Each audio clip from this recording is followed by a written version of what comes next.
Hi guys, thank you all for tuning into Big Mama Story Time. Story Time! Don't forget to like, subscribe, comment to my page. Here we go. Guys, thank you all for tuning into Big Mama Story Time on today. Today I will be reading to you guys another classic tales from the little book of classic tales. All right, I will be reading to you guys Thumbelina. All right, let's get to Thumbelina. Thumbelina. Once upon a time, from the bud of a tulip flower came a tiny little girl who grew to be less than an inch tall. A good fairy had given her mother the seed from which the tulip grew, for the woman was very lonely. Having had no children of her own, the tiny girl was the delight of her mother's heart. She named her Thumbelina because she was no bigger than her mother's thumb. She made Thumbelina a bed of a walnut shell with lovely velvety violet petals for her palette and a soft satiny rose petal for a cover. She set a forest of flowers around her that she might play among them, and even made a shallow pool in a platter for a play. Thumbelina's very presence erased the loneliness in her mother's heart, and her sweet singing filled their home with sunshine, even on the coldest day.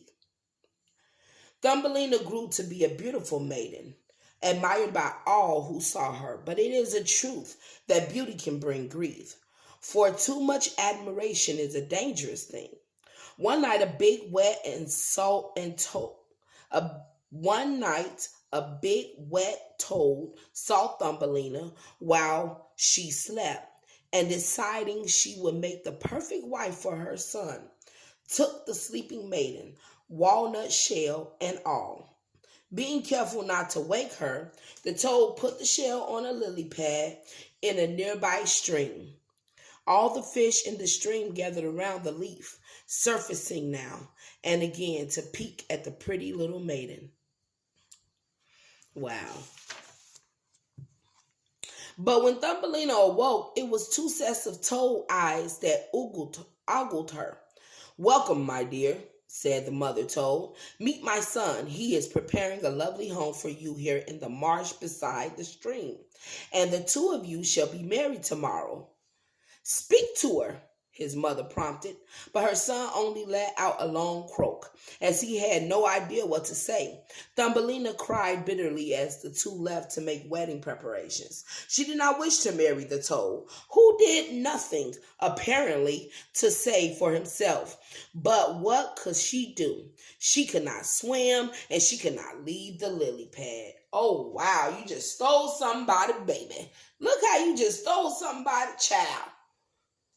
And then trying to make her marry your toad of a son. Okay. Thumbelina's sobbing was so great that it moved even the fish, who had observed the whole scene. They felt so sorry for her that they chewed the lily pad away from its stem, sending Thumbelina down the stream, far, far away from the toad and his mother. I know that's right, but dang, y'all just sent her on the... Okay. Despite Thumbelina's circumstances, she was happy to leave the toads behind.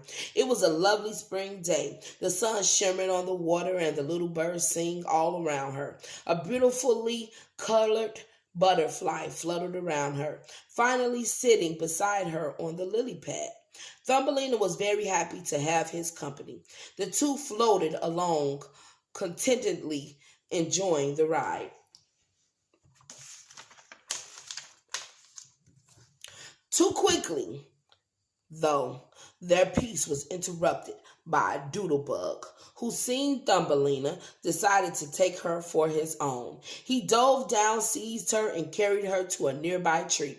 Thumbelina was terrified, of course, but the doodlebug took no notice. He seated her comfortably on a large green leaf and fed her nectar from nearby flowers.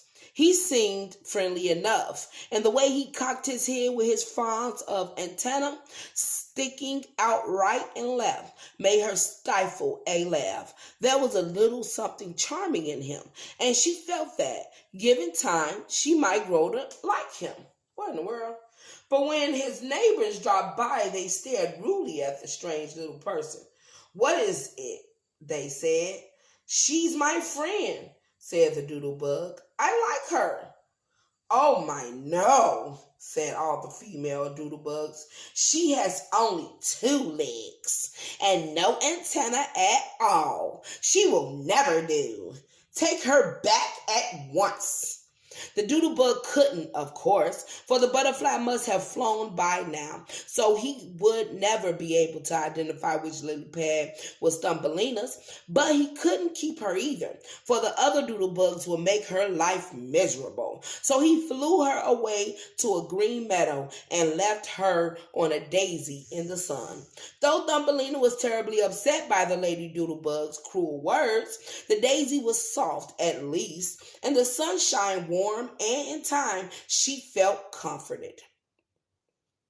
Though a little lonely, Thumbelina lived happily enough in the meadow. She sheltered in the clover when it rained and surveyed her world from the blossom of the daisy when the sun shone. She drank nectar from the flowers and was neither hungry nor thirsty.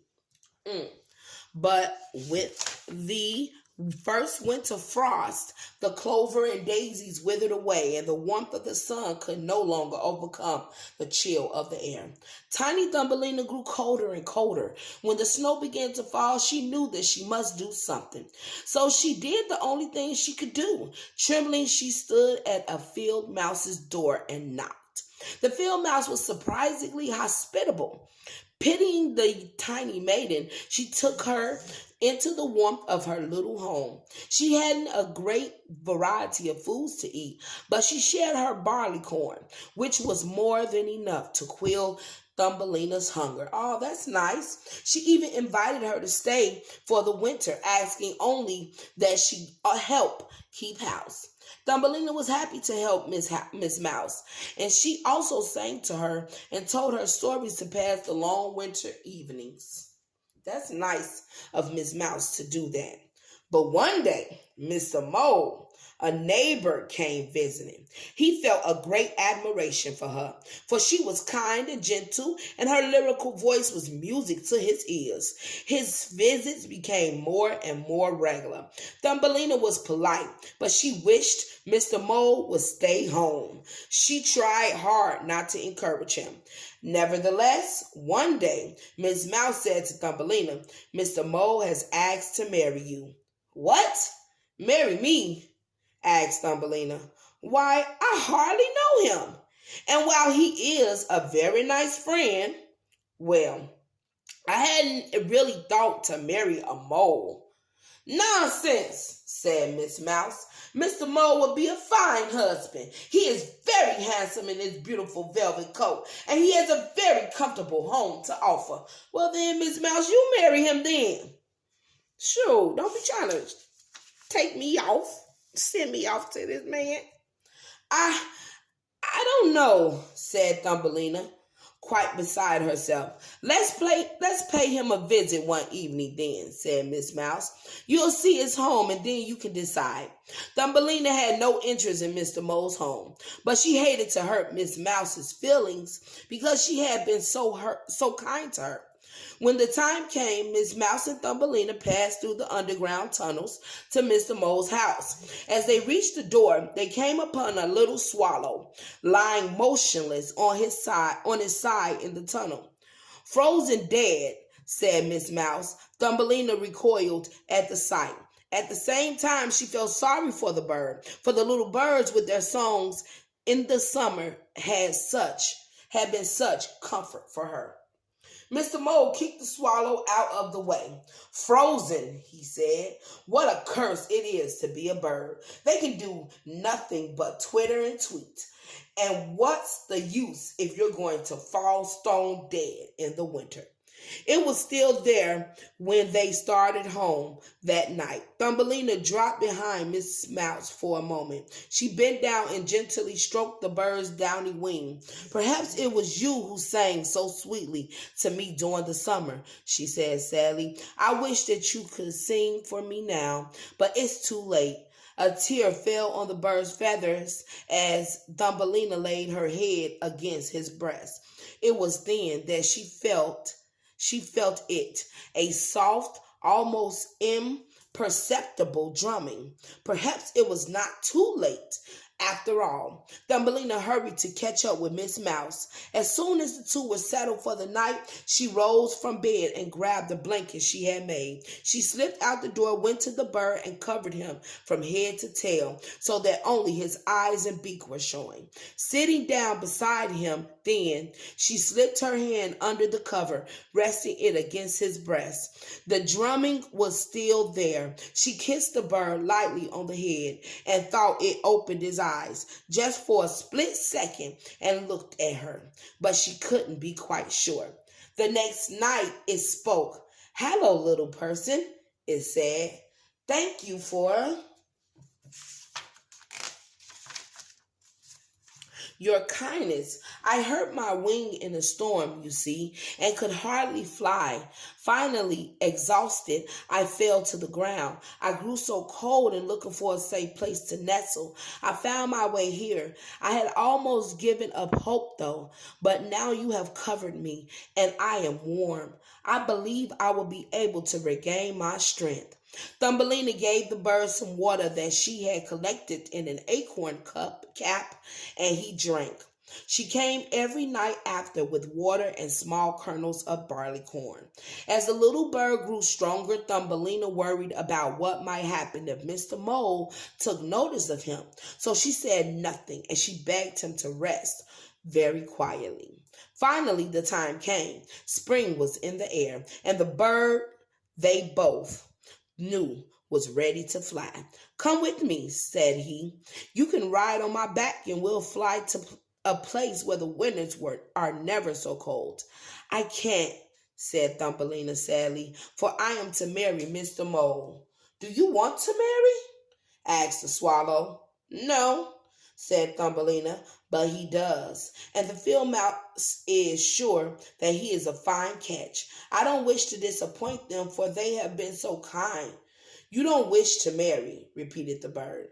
"No," said Thumbelina, "but the field mice thinks moles a fine catch."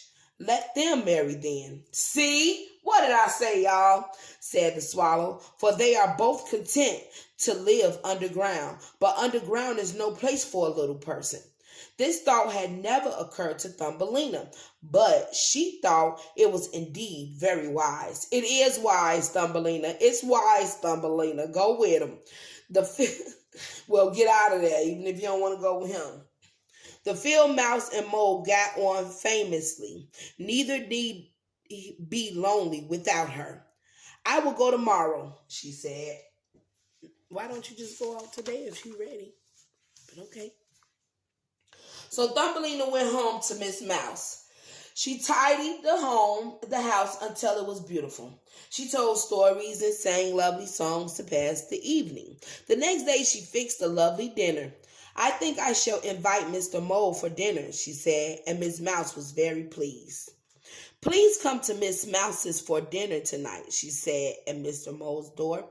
Mr. Mole, too, was very pleased, so he took his hat and ready to go. But as they started, Thumbelina said, "Go ahead. I must have dropped my ribbon along the path, but we mustn't both be late. Miss Mouse will worry." So Mr. Mole went ahead, but Thumbelina went to the swallow. Together the two found their exit from the tunnel and emerged into the evening light. Thumbelina climbed onto the swallow's back and flew, and away they flew. I know that's right. It was so good to be in the open air, for Thumbelina hadn't seen the sunlight since autumn. Both she and the swallow took such joy in the flight. The air grew warmer each day, the trees greener, waters bluer, and flowers more beautiful. At night, when the swallow needed to rest, he perched in the crook of a big tree, and Thumbelina tucked herself under his wing. The two became fast friends. "We have come far enough," said the swallow finally. "Here it is, always warm. Here the flower blossoms never fail. But I must nest among the swallows. It's not a suitable life for you. I will fly you down among the flowers. You must choose the one you like best, and you can shelter there." The swallow flew all around as Thumbelina surveyed the flowers. At last she saw it, the most beautiful flower she had ever seen, of pure velvet yellow, its petals slightly rounded outward. "That one," she said. So the swallow delivered her to the flower, and the two said their goodbyes. "But I will see you again soon," said the bird, "for I must always know that you are happy and well." "Thank you," she said, kissing him on the top of his beak before he flew. Thumbelina did not know, though perhaps the swallow did, that this was a very special garden. Its flowers were not empty. Each flower was home to a tiny little person or two. Thumbelina had never seen another tiny person before, but as she stepped into the velvety yellow flower, there one stood. It was a strong, fine young man who, unknown to her, was also prince of the garden. He was the most handsome creature uh-oh she had ever seen. I I was going to live in this flower," said she, "but I suppose I shall have to find another." The prince, impressed and perhaps just a little afraid of this tiny maiden who had arrived on the wings of a swallow, was as delighted with Thumbelina as she was with him. So he stepped bravely forward. "No, stay, if you will, and be my wife." So there was a royal wedding that very day, more beautiful than Thumbelina could ever have imagined. The promises were exchanged before a host of tiny people, including the same fairy who had gifted Thumbelina's mother with the seed that bore her from the beginning. What? Okay. Thumbelina thought about the many things that had happened to her, some of them very difficult and frightening. She understood now that all those things, the love of the mother who adopted her, her abduction by the toad, the fish's rescue, the strange visit with the doodle bugs, the months alone in the meadow, the winter underground with Miss Mouse, and especially her friendship with the swallow, each of them played its part in bringing her to the joy that she knew today. And from this day forward, there would never be a happier little person than her. All right, Thumbelina, okay. So all that happened for a reason, she basically saying. So I just want to let y'all know everything happens for a reason in your life. It's all leading up to that very important moment that you're going to always remember, that big, big, big surprise. All right, guys, I hope you like that one because I liked it, Thumbelina. Thank you all for tuning in to Big Mama Storytime. Please don't forget to like, share, comment, and subscribe to my page if you haven't done so already. All right, guys, bye.